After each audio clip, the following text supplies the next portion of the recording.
Hola, mi nombre es Aura María Ospina Rengifo, soy estudiante del programa Agronomía y estoy realizando el curso Microbiología de Suelos con el tutor Jorge Antonio Girón en la Universidad Nacional Abierta a Distancia, UNAD.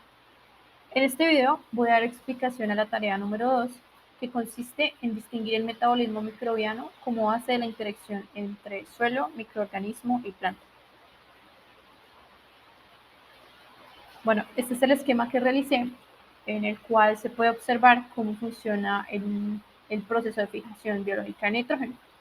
El nitrógeno es un elemento que podemos encontrar en la atmósfera del planeta Tierra en altas cantidades. Más o menos el 80% de los gases de la atmósfera son de nitrógeno y el 20% restante corresponde a oxígeno y a otros elementos en menor cantidad. Bueno, hay que decir, cabe resaltar también que el nitrógeno desde un punto de vista nutricional y agronómico para las plantas es un elemento muy importante. Es uno de los elementos mayores que proporciona los nutrientes para que las plantas puedan realizar procesos como crecimiento, producción de proteínas, producción de ácidos nucleicos. Básicamente, si una planta no tiene acceso a nitrógeno, no se va a poder desarrollar bien, incluso va a crear manifestaciones de esa ausencia de nitrógeno, como podemos ver cuando las plantas, por ejemplo, manifiestan en sus hojas amarillamiento o como tal ya una cloriosis donde se empieza a perder el verde de las hojas. Entonces son cosas que visualmente podemos ver como a una planta le está afectando la ausencia de un elemento químico y no se puede nutrir, no puede crecer normalmente. Eh, bueno, el nitrógeno, así como representa un 80% de gas en la atmósfera, este elemento se encuentra en una molécula que digamos que en ese estado no puede ser aprovechada por las plantas ni por otros microorganismos diferentes a las bacterias fijadoras. Entonces, en la atmósfera vamos a encontrar el nitrógeno atmosférico con esta representación, dos átomos de nitrógeno unidos por un triple enlace.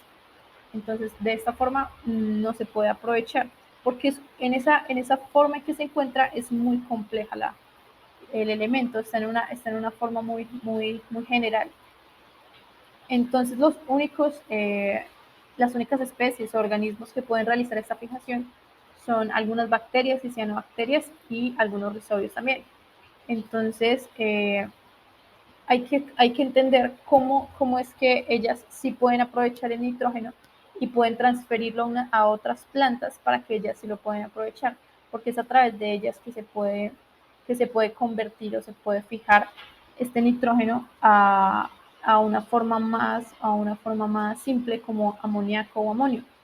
Entonces todo empieza cuando el nitrógeno puro, por decirlo así, o atmosférico, entra en contacto con la rizósfera, que es la parte en donde tenemos más actividad química y metabólica porque hay mayores cantidades de bacterias y de microorganismos.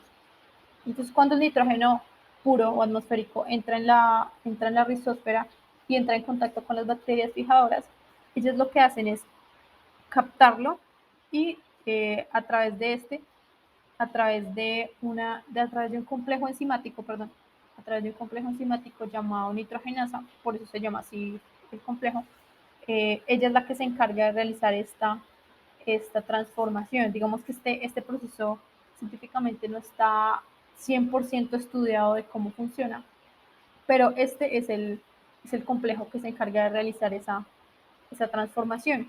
Entonces, hablemos un poco de la nitrogenasa. Eh, bueno, para poder sintetizar esta sustancia se requieren grandes cantidades de ATP, grandes cantidades de energía.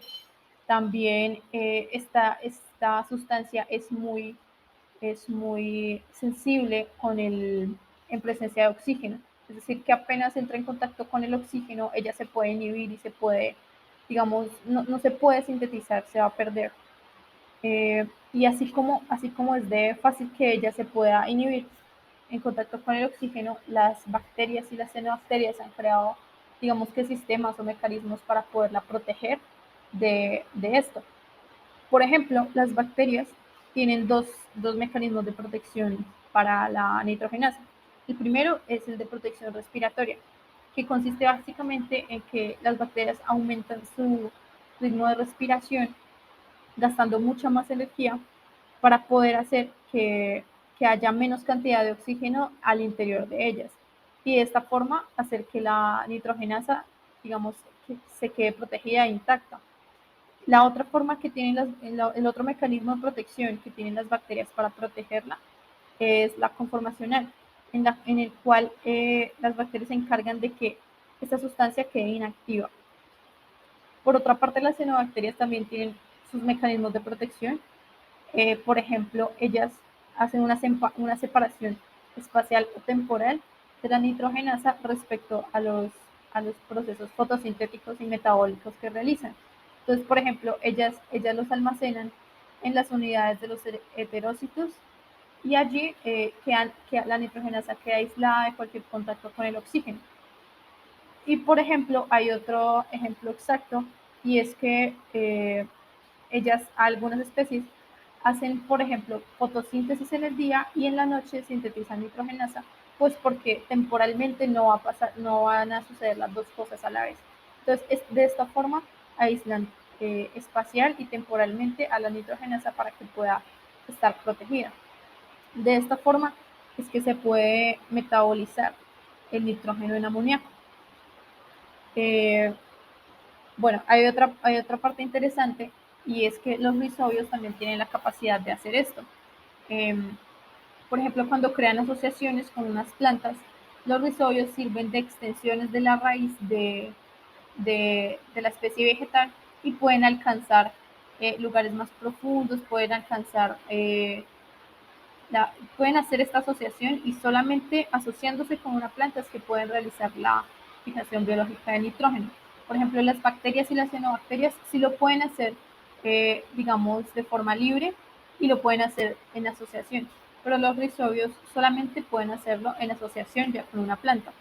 Normalmente uno dice que las leguminosas y las coberturas de leguminosas son las que tienen mayor capacidad de fijar nitrógeno, pero realmente no son ellas de forma directa las que realizan el proceso, sino que ellas tienen mejor asociación con las bacterias fijadoras y pueden realizar esta fijación biológica del nitrógeno. Después de que tenemos el amoníaco o el amonio, pasamos a la etapa de nitrificación, en donde otras bacterias nitrificadoras convierten el amoníaco o el amonio en nitrito y luego en nitrato. Cuando estamos en nitrato, ya tenemos la forma aprovechable o asimilable para que las plantas puedan metabolizarlas, tomarlas, metabolizarlas y aprovecharlas para producir proteínas y crecer y formar sus frutos.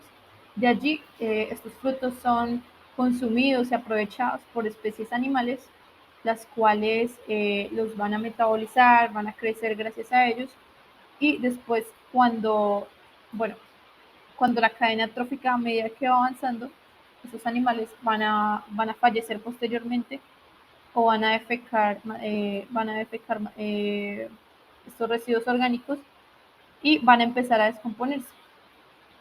Aquí entran a jugar un papel fundamental los organismos descomponedores que se encargan de que esta materia quede reducida y casi siempre queda químicamente en un estado de amonio. Y aquí es donde vuelve y se repite el ciclo de la fijación. Ya no lo encontramos el nitrógeno atmosférico, sino que ya gracias al proceso de descomposición se encuentra en amonio y de esta forma vuelve a ser nitrificado y asimilado y aprovechado por las plantas y se cumple, digamos, que todo este ciclo. Bueno, esta es la bibliografía que utilicé para poder realizar mi investigación y muchas gracias.